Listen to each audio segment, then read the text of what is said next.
নমস্কার। আজকে একটি গল্প পরিবেশন করব। একটি স্কুলের ঘটনা। গল্পের নাম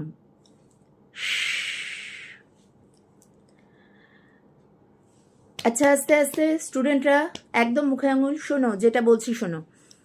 তোমরা কালকে তোমাদের আমি একটা পরীক্ষা নেব, বুঝেছ? আচ্ছা, সেটায় থাকবে ওই যে রচনাটা করিয়েছি না, বিজ্ঞান আশীর্বাদ না অভিশাপ, ওটা থাকবে। আর থাকবে ওই গল্পটা পড়িয়েছি, গল্পের প্রশ্নোত্তর লিখিয়ে দিয়েছি, ওইটা থাকবে। আর কবিতা থাকবে একটা। হ্যাঁ, আর কবিতার প্রশ্ন উত্তর অনুশীলনীতে যা যা আছে সবটা করে আসবে। আমি তোমাদের এক একজনকে এক একটা দেব, ঠিক আছে? সবটা সবাই পড়ে আসবে, সবাইকে সবটা লিখতে দেব না, যাকে আমার যেটা ইচ্ছা সেটাই দেব, ঠিক আছে? দল ভাগ করে দিয়ে দেব, বোঝা গেছে? ক্লাসে ছিল এক বোকা ছাত্র। টিচারের এই কথা শুনে সে টিচারকে বলল, ম্যাম ম্যাম ম্যাম। কী হয়েছে?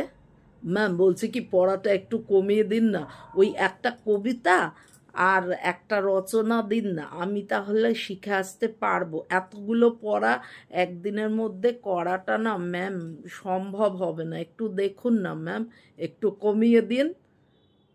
শোনো, আমি কি পড়া দেব, কতটুকু দেব, সেটা কি আমি তোমার পরামর্শ নিয়ে দেব? যা বলেছি ওটাই থাকবে এবং ওটাই তৈরি করে আসবে। ম্যাম, তাহলে তো শিখে আসা সম্ভব হবে না। মানে? ও, তার মানে তুমি কামাই করবে কালকে, সেটাই চেষ্টা করছো বলার? হুম? না ম্যাম, আমি ভালোভাবে শিখে আসতে চাই, তাই বলছি একটু কম কম করে দিলে আমি একটু ভালোভাবে পড়ে শিখে আসতে পারবো, বুঝেছো ম্যাম? শোনো, আমি তোমার থেকে শিখবো না যে আমি কতটুকু পড়া দেব, কতটুকু পড়া নেব।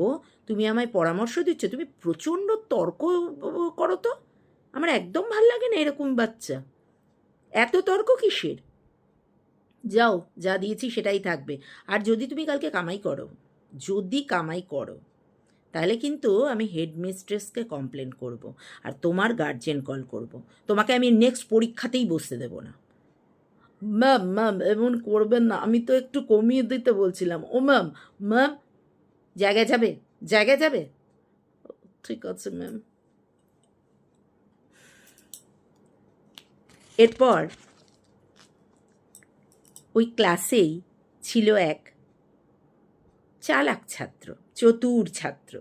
সেই ছাত্র এত পড়া দেওয়া সত্ত্বেও অনেকে অনেক কিছুই বলছিল, আরও দু একজন স্টুডেন্ট কমাতে বলছিল পড়া, কিন্তু ও কিন্তু কোনো কথা বলেনি।